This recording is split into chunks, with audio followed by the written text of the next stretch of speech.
the NBA, 1 in the NHL. Let's start with the night game in the basketball. Cavs and Raptors in Cleveland, both looking obviously to move on to round 2. Raptors trying to go it without Brandon Ingram. And this was a game that Toronto led a lot of the first half, but then it's James Harden. And in the final moments of that second quarter, Cleveland would close it. Yeah, that was huge for them. They could not have gone down 10 at the half. That would not have been good for the vibe of that locker room, considering James Harden and Donovan Mitchell. That's exactly right, but it was Mitchell who took over in the third quarter. Again, they tied it up at halftime and then just exploded in the third, and most of it was Jarrett Allen, who had a double-double all by himself in that third quarter. Monster third quarter. Post-game, he talked about wanting to bring the energy to remind his team that they could get this done. Boy, did he do that. So they go from tied after the second quarter to a 19-point Cleveland lead after 3. And now count the red shirts that Donovan Mitchell beats on this 1, 2, 3, 4, 4. At minimum, Cavs, they get the win they need. They advance. They win it by a dozen. They win Game 7. Home team won all 7 games in that series. And so Cleveland will advance to play. I'll give it away. The Pistons hosting the Magic in Game 7. Detroit looking to overcome a 3-1 deficit, which they did back in 2003 against this same Magic team. And this game was tied right at the end of the second quarter, Vinny, and then with a flurry right before halftime, Detroit opened up a lead.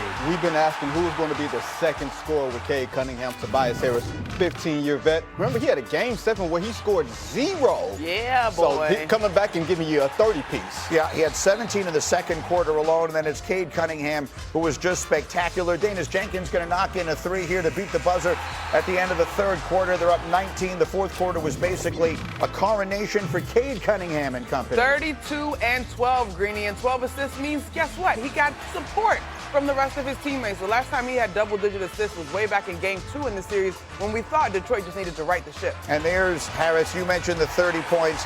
Vinny, the Pistons win their first playoff series in 6,564 days, coming from 3-1 down. And I'll tell you, where they were sitting at halftime on Friday night in Orlando, for them to come back and win is remarkable. So the East semifinals are set.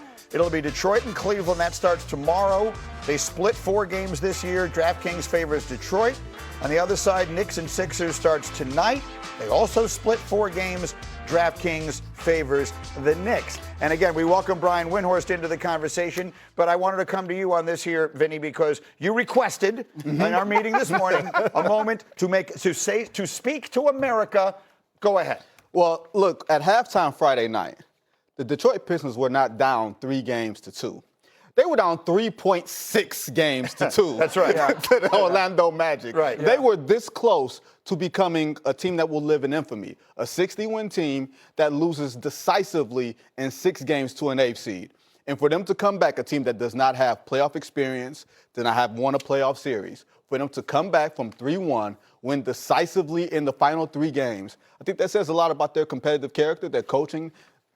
Cunningham, like I talked to the coaches during the series, they were like, this is good for us. I'm like, are y'all high? This is not good for you. Apparently it is. Yeah, I look, JB Bickerstaff, we make no secret of it. He came and worked here after the playoff run last year. He was on Get Up every day for a couple of weeks and stuff like that. So there's a part of me down deep inside rooting for him, you know, even though I try as hard as I can not to have a horse in the race. Windman, quick take, if you will, on the Pistons. I mean, there's something that feels good about it. If you're an NBA fan, maybe of my vintage, something feels right when the Pistons are good and they're in the mix, and they did come back from looking absolutely dead on Friday night to win this thing. Windy. Well, it was good for them if they won the series. Then Right. they can say it's good for them. If they had lost the series, it would have been bad, but that's fine. This was Cunningham's first Game 7, and he delivered a masterpiece, 32 and 12. And Tobias Harris is a player who's been maligned in the playoffs in his career several times. He had one of his most important moments of his career in a Game 7. So the Pistons did what they had to do to advance, and now they get an opportunity to play a Cleveland team that is not the strongest team in the East. And so that's going to be a struggle series, but Detroit has to feel great about its chances with home court advantage. And Cleveland played to get the 4th seed so they could play the Detroit Pistons. Yeah. We said when the series started, Greeny, that this was the worst matchup they could have drawn in terms of the physicality. They made it through that portion of the gauntlet. While it will get more intense as you move deeper into the playoffs, I don't think there's another team that is poised to play them as physical as what the Magic were able to do. Okay, so that series will begin tomorrow night. I want to dive into the series that begins tonight in the Bronx. What am I talking about? Garden, Greedy. At the Garden. It's the glasses that threw Greedy off. I was hoping for the jump payoff. Anyway, we got Joel Embiid. And this is going to be a big part of it. The Sixers with a win in an unbelievably dramatic Game 7 in Boston the other night, and the questions will be about Embiid. Look at this. I mean, this was during the game. He came back and played the entire fourth quarter after this was happening on their bench. So the question, Windman, is what are the expectations relative to Embiid as they get set to start that series tonight in New York? How do you know whether he's going to hold up? You don't. I will tell you this. If Joel Embiid is right, this is not a 7-seed team. This is something way beyond that. I mean, essentially, I think one of the most fascinating things that happened in the entire weekend is Joe Mazzulla looked at the hand that he had against the 76ers team that was being deployed with Embiid healthy and playing at center and said, I got to use a junk lineup. He almost acted as if he was like a 15 seed playing a 2 seed in that game because he realizes when Embiid is healthy, the Sixers are a completely different team. And not only that, in this series, was sort of developed in the middle of it, they put Embiid in old school style basketball. They put him in the post and threw it to him in the post. Not the Joel Embiid where he's playing pick and pop 25 feet from the basket and shooting long threes. They put him in the post. And that's what the Knicks are going to have to expect. They're going to have to expect old school 1970s style basketball with the ball going to Joel Embiid in the post, and they're going to have to deal with that interior monster. Will he hold up for 7 games? Will he hold up for one half? We don't know. That's all the more reason to watch and find out. But if he's in there, he is a dominant force. 2 years ago, you may remember, when the Sixers played the Knicks, the Knicks did not have an answer. Look at these freaking statistics from 2 years ago. The Knicks won this series. You don't see that Jalen Brunson averaged 36 in this series. Now, at the time, Karl-Anthony Towns was not a Knick, but VJ Edgecombe was not a Sixer. So we are going to see, this ain't no 7 versus 3 matchup or whatever it is. This is right now, in my view, with a healthy Embiid, the 2 strongest teams in the Eastern Conference. Wendy, I completely agree with you. Now, the one other thing that I think is important to note when you look at the stats from the series 2 years ago was Game 3, the Joel Embiid, Mitchell Robinson tug down. Mitchell Robinson doesn't play the rest of that series. Now, that is asking a lot of Mitchell Robinson to guard Joel Embiid, but the Knicks do at least have a body that is similar in terms of strength and size, and Mitchell Robinson is a pretty good defender. I like what Wendy just said, and I want to underline it a little bit. There's no one whose opinions on basketball I value more than those of Michael Wilbon. And when Wilbon came in here last week, the first thing he asked, I think it was after Game 5 of Sixers-Celtics, when the Sixers kept that series alive and everyone expected them to get blown out. He asked the question to Hembo, how many games did Embiid, Maxey, and George play together this year? And the answer actually surprised us. It was 23. That was more than we thought it was going to be. The point that it makes, and I would argue that Edgecombe at this point has become the third guy on that team more than George is, but either way, the point is what Wendy is saying. This isn't a set. If when they're all healthy and together, they're not the 7th seed in the Eastern Conference.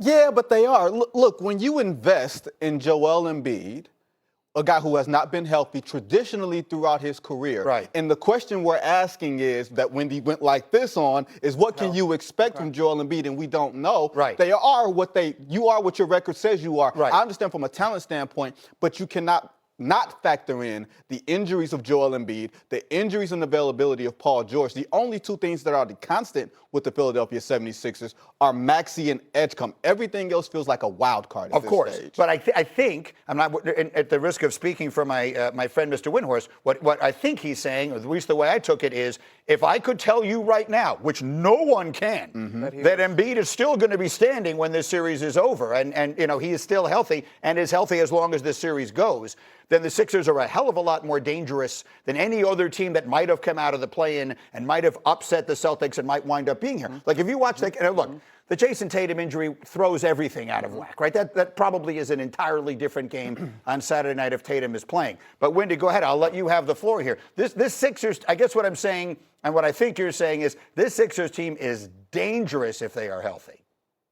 Look, I understand that what you're supposed to do in our jobs is make a prediction, and I know that we just did last hour. You lined them all up. Go ahead, make your predictions. I wish you the best. Maybe you'll be right. Maybe you'll be wrong. If Joel Embiid stays healthy, the Sixers can win the Eastern Conference. Okay? They can win the Eastern Conference. I don't know. I mean, they asked Joe Mazzulla, what was the difference? You know, it was a tactical. He goes, no, Joel Embiid. This is an MVP player. He was playing at an MVP level. What happened in the first round of the playoffs is basketball went back 20 years, okay? Did you guys see what happened in the first round of the playoffs? All of the tanking and the three-point shooting, all that stuff, that doesn't mean anything in the postseason. In the postseason, it goes back to the way they played when Wilt Chamberlain and Bill Russell were around, because when the games matter, size matters. Okay? And the more size you have and the more skill you have with that size wins in basketball. It won in basketball in 1946. It's going to win in basketball in 2146. And they got the biggest, most talented guy. Period. Guess who's got the biggest, most talented guy in the Western Conference?